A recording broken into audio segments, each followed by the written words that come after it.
Ho ho boardies, welcome to Borderline Games. I am Gareth and this is Raging Loop episode 14.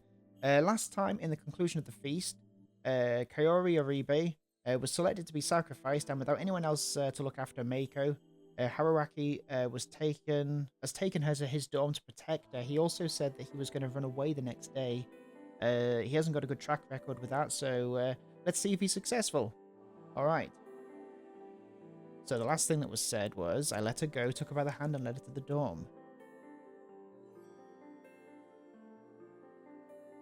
There I took all the remaining food that I had. Then I escorted her back to her place. Lock up. I'll come pick you up tomorrow morning.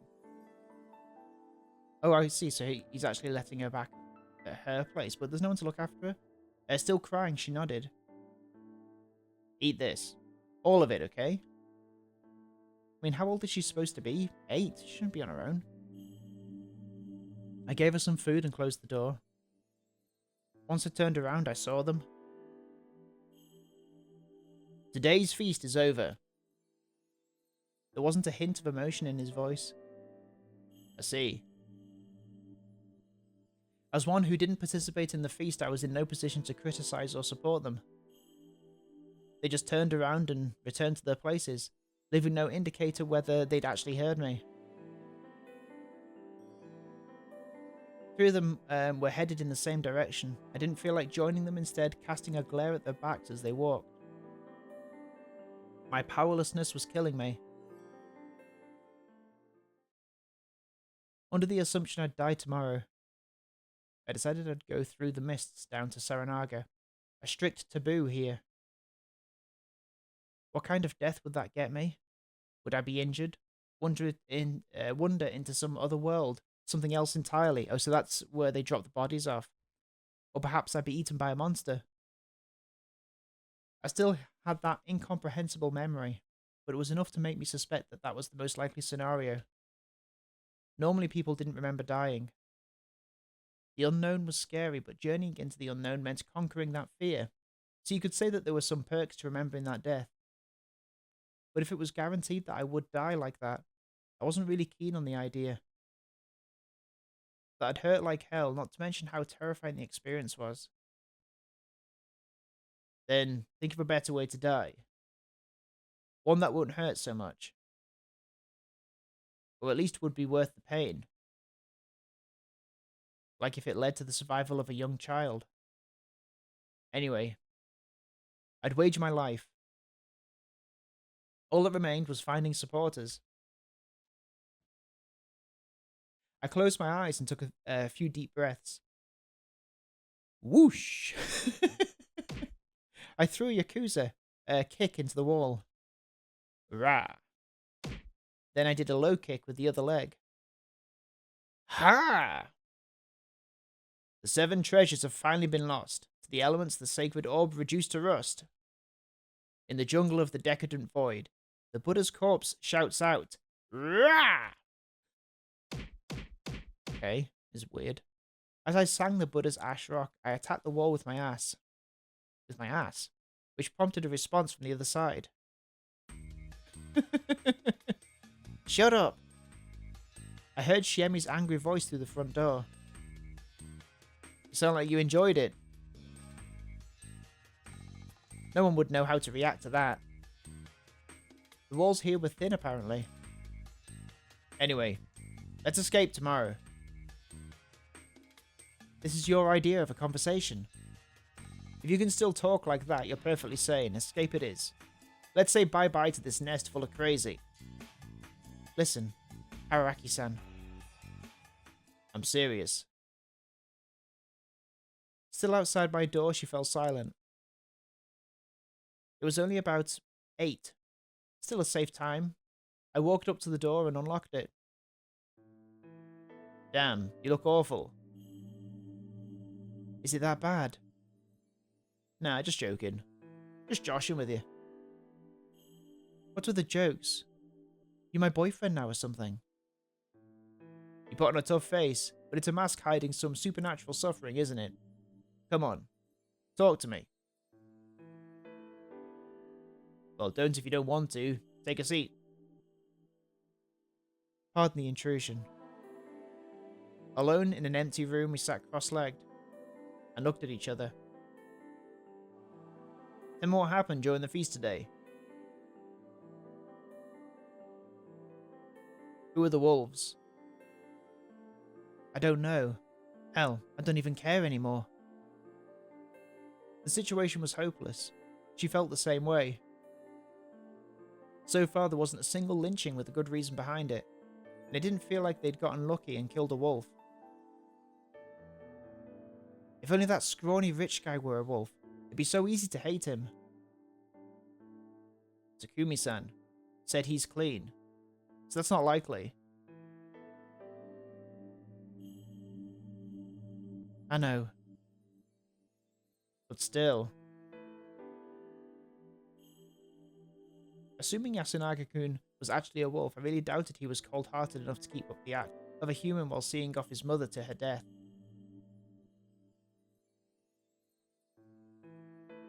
Like Shimi had pointed out, it was best to assume Kaori-san had only done what she did for her son. If everyone died and only one was left, he'd be the victor regardless if he was human or a wolf, probably. Whatever the case, it was important to note that it was wrong to guess whether Yasunaga-kun was a wolf based on this alone. Kaori Uribe was in a messed up mental state that led her to plot the deaths of herself and everyone else just to save her son. It was simply the immense power of motherly love at work. I'd messed it up by sending Haru-chan to the second floor. Kaori-san probably resented me for that.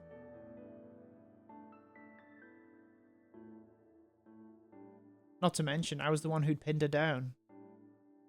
Being the target of a dead person's enmity, is that how you say that? Was a rare experience, and in my opinion, it was uncomfortable.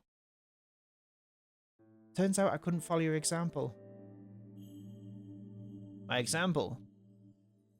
Yeah, I tried to think and did stuff, but, well, was I a bad influence on her?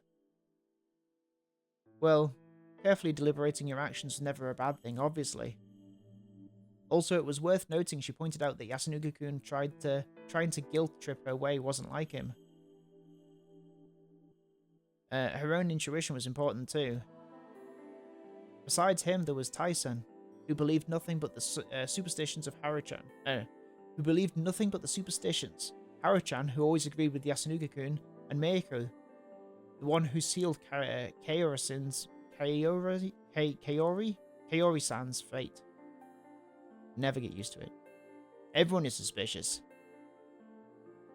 Yeah, that's why I don't care who it is anymore. Chiemi hung her head. I've decided to help Meiko-chan. How? By running away with her. I'm telling you, it's pointless. It's better than just sitting around waiting for death, isn't it? And if she turns out to be a wolf, you'd be down to one. Lucky day, huh? Would it be? I don't know anymore.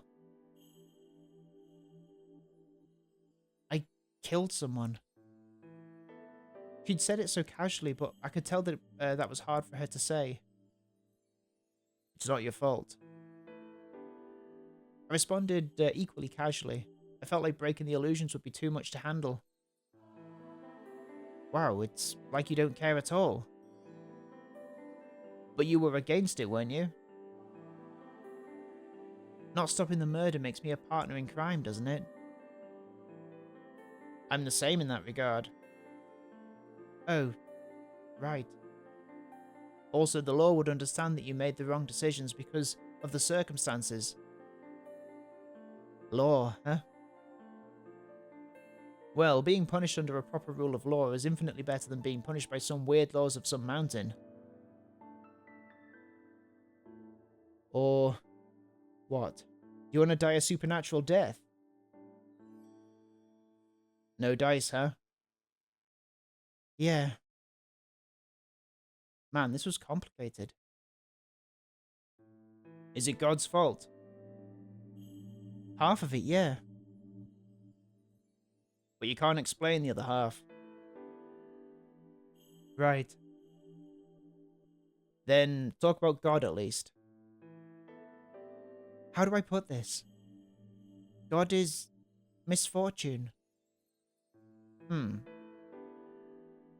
Well, I don't mean that. Oh, I don't mean that literally. It's just that it's because of God that we can't attain happiness.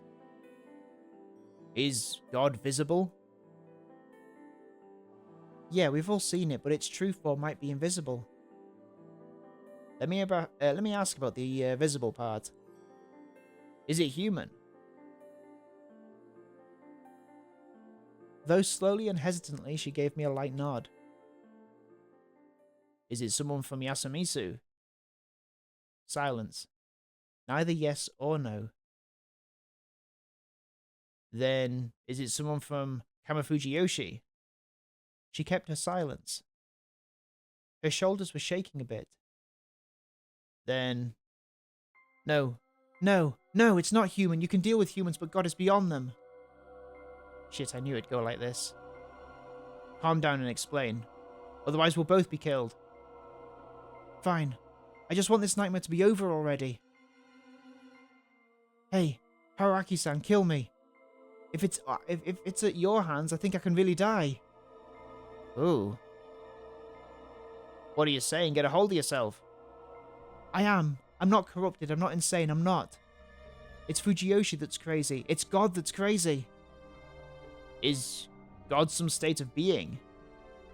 I just kind of blurted out something without thinking. Jimmy was clearly in a state of panic. The despair was one cause, but someone panicked like this couldn't explain themselves properly. Also, I didn't feel like this was simply some spiritual being she could see.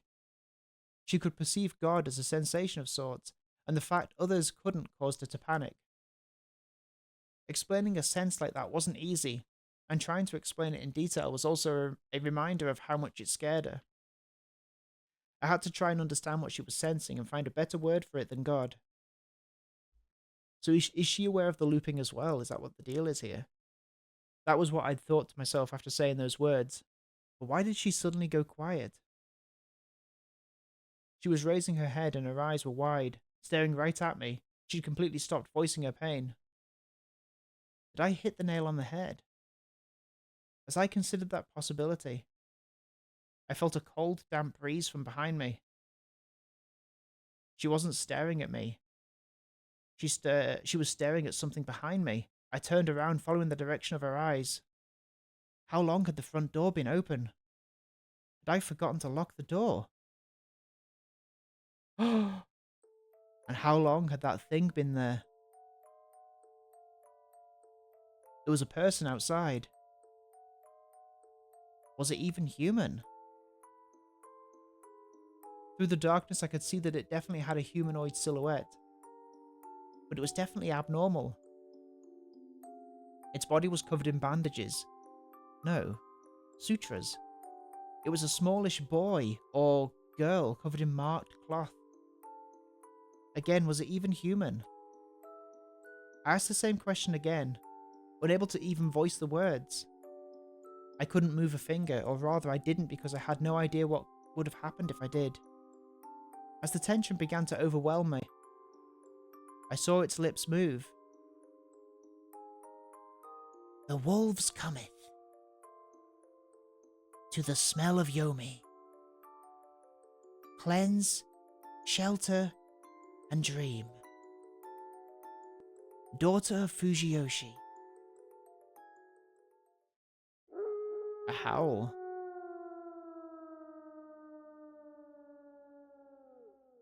I heard something fall. Turning back around, I realized it was Shiemi. Shiemi! Still confused, I rushed over and caught her. It was a momentary loss of consciousness. She hadn't fainted, she just seemed to be drifting at the border of reality. Hey, wake up! Why am I here? What was that thing? What weird. I'm so sleepy. Sorry, I'm going back. Shiemi stood up. Her eyes were utterly devoid of life. She headed to the door. It was closed. There was no one there. I set that matter aside for now. Shiemi was way more important. I had to stop her. That was why I'll take you out of here. Wrapped my arms around her. If you want to throw away your life, give it to me. Tomorrow morning, I'll take you and Mieko and leave this place. You and Mieko, not just you. That was her first response in a while. Well, you entrusted her to me. I'll honour the trust you showed me until the end. Man of integrity, huh? You noticed? Well, it's also the fact that I'm just not keen on letting a child die. You've dropped the tough guy act, Haruki-san. Also, when did you drop the honorific? You don't like it? I don't mind. It's just, shouldn't there be a transition point for these kinds of things? Go out with me. Sure. So, let's get out of here. Okay. Just so you know. I'm only saying that because I don't mind dying with you. Sorry, but Mieko-chan's barely a blip on my radar. That's not very responsible, is it? Jamie-san is a girl with many brain problems, so she prefers to rely on older people older than her. Leave it to me. Also, we're taking anyone who wishes to join us. What? I'm not getting some special treatment here. You are. The others have a choice, but now that we're dating, I'm taking you whether you like it or not. Not sure I'm happy about that one. Did you know I'm actually not a popular guy? Haraki-san. Thanks. A teary voice compelled me to embrace her. If I'm killed by the wolves tonight... Don't say that. I don't care what. Take a part of me outside. Don't worry. I mean, obviously she has to then die. I mean, there's no way that you'd set that up without fulfilling it. I'm scared. I'm right here. I'm here for you. It hurt to say baseless things. Even so, I kept on saying whatever I could to make her feel better. This went on for only 10 or so minutes, though. Even if the wolves didn't pay us a visit, we'd have to respect the rules of living here. We awkwardly exchanged some parting words, and I saw her off, as she returned to her room, her parting ways for a frail smile on her damp face. Tomorrow. Everything would be decided tomorrow.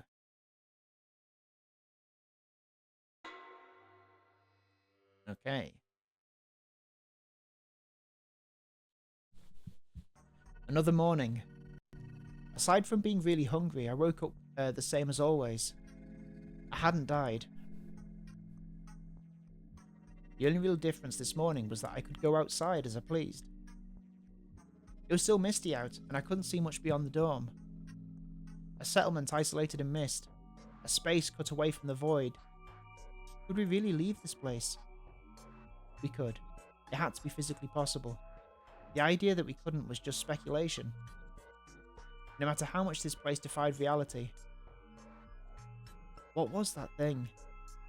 Why had Shiemi collapsed? How sane were we? Was this even really happening? Human senses and memories often lied to us, though just dismissing anything that didn't make sense as an illusion wasn't a good idea. That thing had actually visited us. Its appearance was strange, but I had little proof that it was something supernatural. Thus, that had to be human.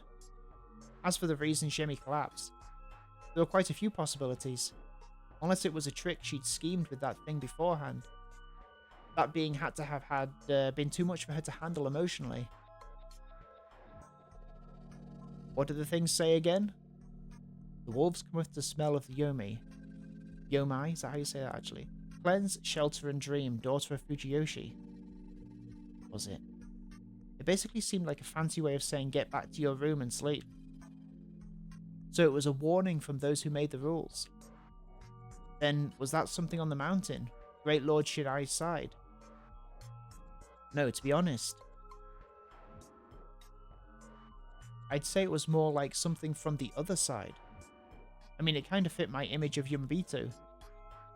It wore sutras in place of clothing, and the cloth over its face reminded me of a funeral shroud. The word corruption seems particularly fitting. It had a really sinister aura, to me anyway. though that was strange. Great Lord Shinai was the enemy of the forces from Yomai. Yamabito wouldn't act as his messengers. This contradiction. It was quite eerie, an alluring unknown. But that didn't matter now. My goal was to let Shiemi and any supporters we gathered escape. I returned to the room, made my futon, and started searching again. The futon was the only thing in the closet. There was nothing I could use as a weapon. I gave up, left the room, and went to Shiemi's. If the worst had come to pass, I had to fulfill her last request. The door was locked. I knew it. So the wolf was... I knocked. She came out after just a few seconds. Apparently she was already ready to go. I want a weapon. I figured. She gave me a pretty large knife with a sheath. Probably used for hunting. Got anything for yourself? I lost my kitchen knife, so you'll have to protect me, alright? Sure. I had zero confidence in pulling it off, but sometimes bravado was important to hold on to. We went to Haruchan's room. It wasn't locked. The room was no bigger than the others, but it was a huge mess. But it didn't look like there was a corpse present. She'd either already woken up and went outside without locking the door, or her corpse was somewhere outside like Yoshisugu-kun. I'd gained a habit of expecting the worst. Who was that we were just talking about?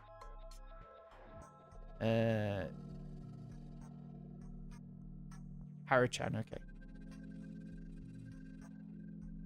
What about Yasunaga-kun? The same. Let's check on Meiko. Today's mist was denser than usual. Just extending my arms was enough to make my hand hazy and indistinct. I kept on walking, knife in my right hand and Shiemi's hand in my left. The settlement was way too quiet.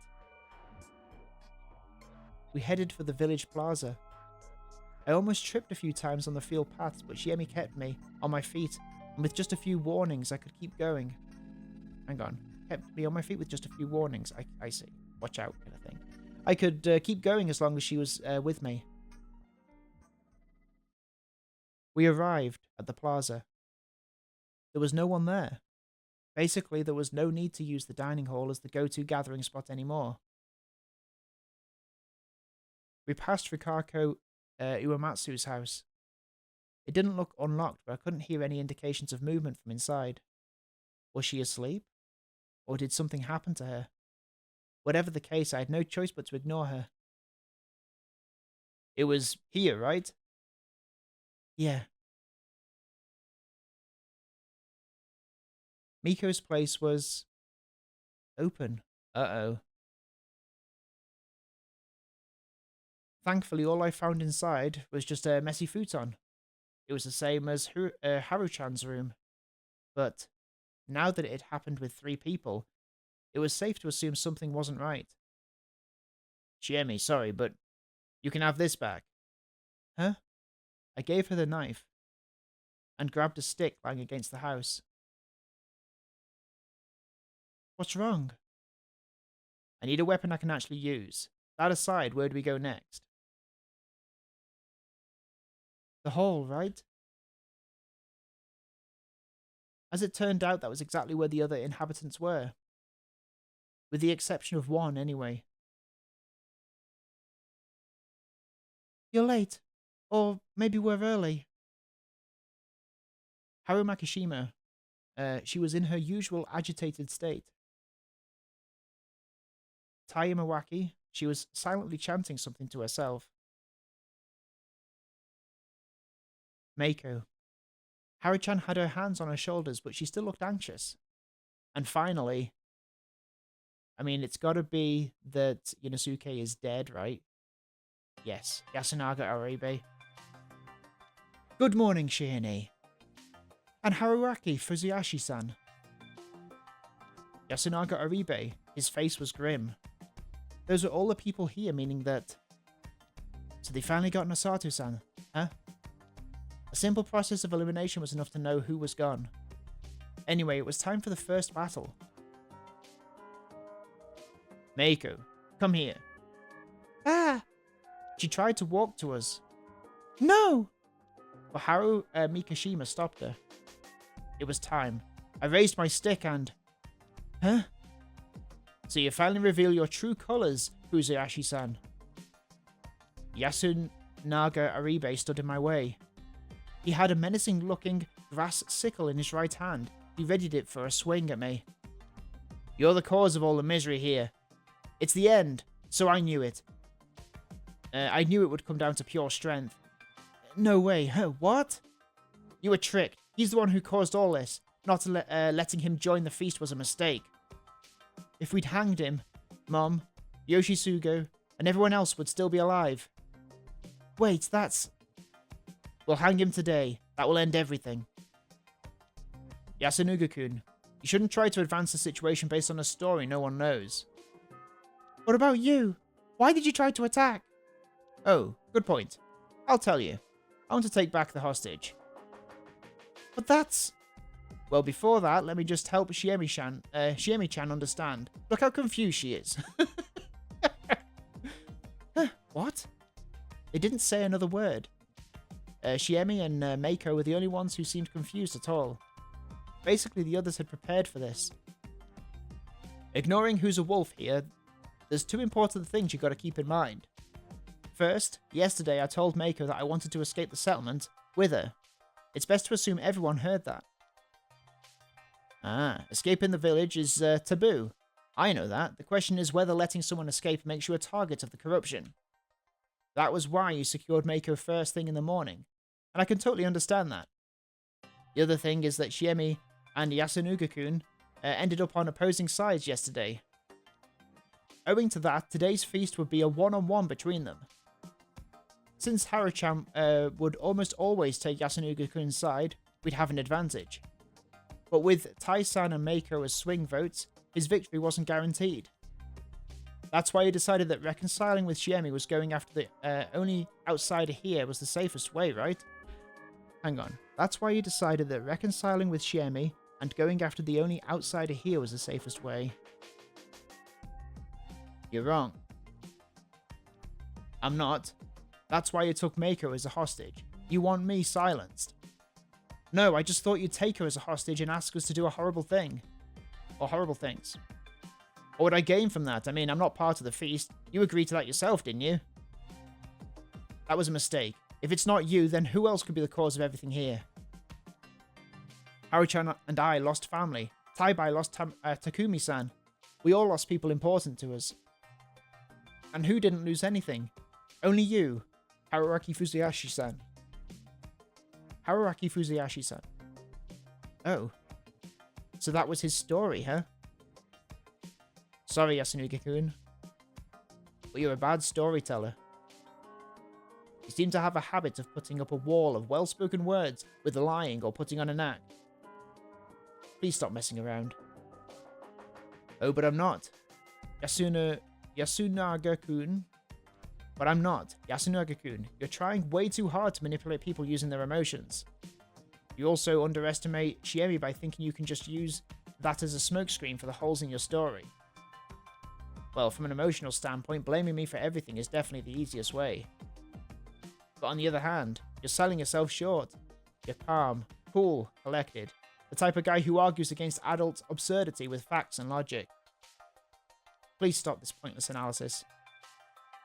Well, that's something for the villagers to decide. Not me. They're the ones who've watched you for years. Of course, I understand you went through something difficult enough to change you. Then let me ask you this. Are you blaming everything on the outsider because you've lost to your own emotions? Or are you actually acting rationally to make sure you hang me and waste today's feast so you can tip the scales in your favour? As in, are you someone who'd benefit from wasting today's lynching? What do you think, Shiemi? She gasped and looked at Yasunuga Arube. There was suspicion in her eyes, not trust. You could have just said that I was a wolf. Yet you didn't. You just said I'm the cause of all this because you're a wolf. You hate lying, don't you? You know when the chips are down, you have to commit to the lie. Jenny, you're gonna believe him. Making an emotional appeal in the face of cold logic is a bad move here. You need to fight logic with logic until the end. Shut up. What do you know? You just wasted time. Not doing anything because you couldn't. He had a point there. I did feel like shit about that. I should have joined the feast from the get-go. If I had, I wouldn't have wasted time on pointless arguments and autopsies. However, you know. Right here, there's a guy who can think for himself, but just played along with some dumb superstitions, letting both his brother and mother die. As an adult, I'm really mad at him. Yasunaga-kun. Once I said that, Yasunaga Aribe hung his head and fell silent. 10 seconds of silence were enough for everyone to realize he'd lost the argument. However, the expression on his face was abnormally calm. True. I really am a wolf. He spoke as if it wasn't a big deal. Wow. But you were misunderstanding a few things. But that just made it seem even more abnormal. We've already won. He tossed away the grass sickle. His voice wasn't nearly as passionate as before. It was cold and rational. He demonstrated a confidence rooted in sound logic. But I couldn't understand what he meant.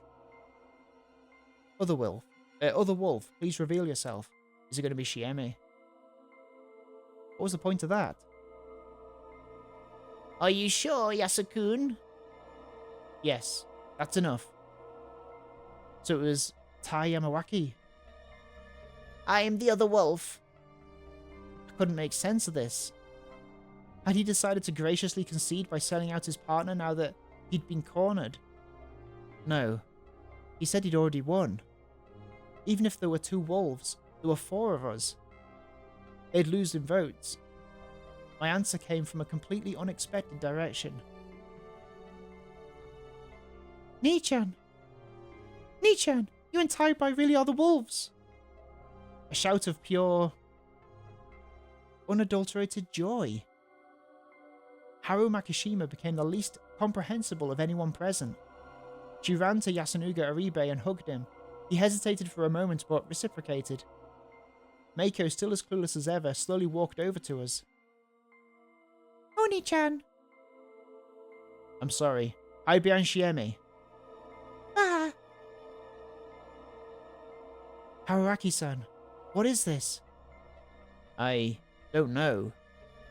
I really didn't.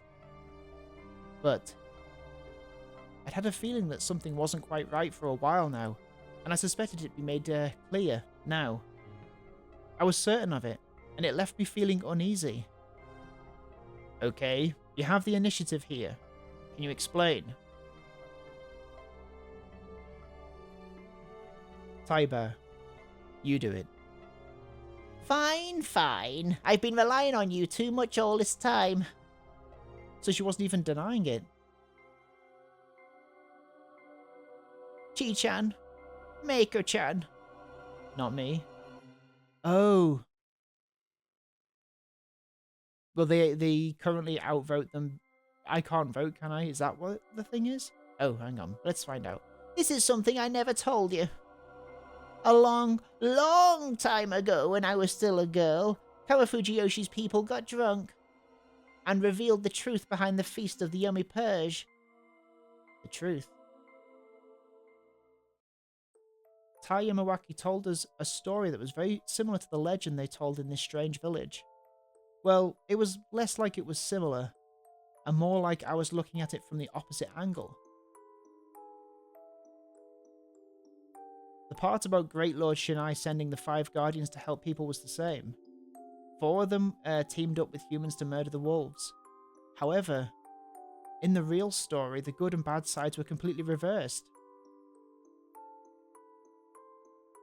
Apparently, the people and the 4 guardians joined Yomi on the very first feast on the Yomi Purge.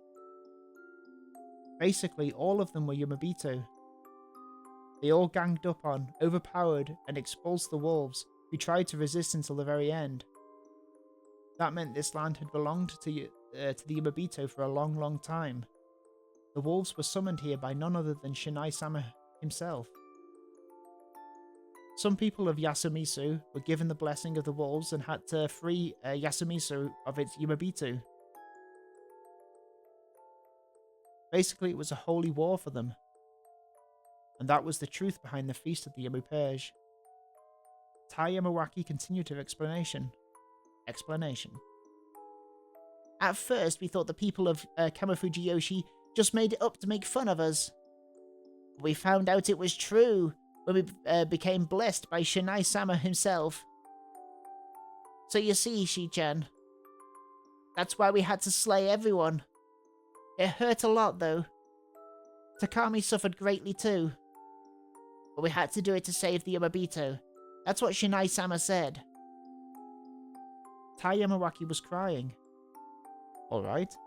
So she was now a confirmed culprit who believed the murderers to be salvation.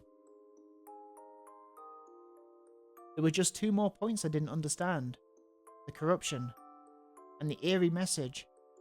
Most things made sense if you switched Shinai-sama's enemies and allies. The idea that people wearing those outfits could be the good guys was kind of weird, but, well, that was the culture here. Or maybe only the Yumabito, Me Too, saw them as evil. Maybe that was the story here. The problem here was that I didn't know that. Shiemi didn't know this. I only found out when I was blessed. So even Yasunuga-kun didn't know about it. I remembered some of his words. This is just something I heard from a teacher at school, but you could do it by giving them something to fight for, couldn't you? Basically, you need to make them think that they're doing the right thing. He really hated lies, didn't he? He basically told me the truth of things. This feast actually had a system that made zealous murderers of people. Whatever. Enough about Yasunuga tribe. Then, why did Haru-chan know? She was glad that when she realized Yasunuga Aribe was a wolf. Basically, she already knew the real story, that the wolves were the good guys. Why? Who told her? The Ukami-sama told me. They showed up in my dreams that the day of Oji-chan died. The day Oji-chan died and told me about it. Nonsense. Insanity. Did she seriously decide to throw her life away over a dream? But on the day Oji-chan died, he died the night before Haru-chan tried to run away from the settlement. She believed the dream. She started to despair over being surrounded by Yumabito and planned to escape. That made sense. But I did think that Taibai would know the real story. There was no way she couldn't. Well, she didn't say it, so I thought that maybe she was a wolf. And I began to think the same thing about Nichan when we talked. It all clicked. She believed. She believed the sudden revelation despite a lack of proof, and that the man she liked was in the minority that had justice on their side. The man that she liked was in the minority that had justice on their side. Okay, whatever. And right now she said she would betray the humans and join the wolves. She believed Yasunaga Aribe was right with all her heart. And so, the wolf, Yasunaga Aribe, had 3 votes for the feast. What a twist. Okay, I guess that's going to be another episode of Raging Loop. And I'll see you next time on Borderline Games. Thank you so much for watching, and I'll see you next time. Bye-bye for now. Bye-bye.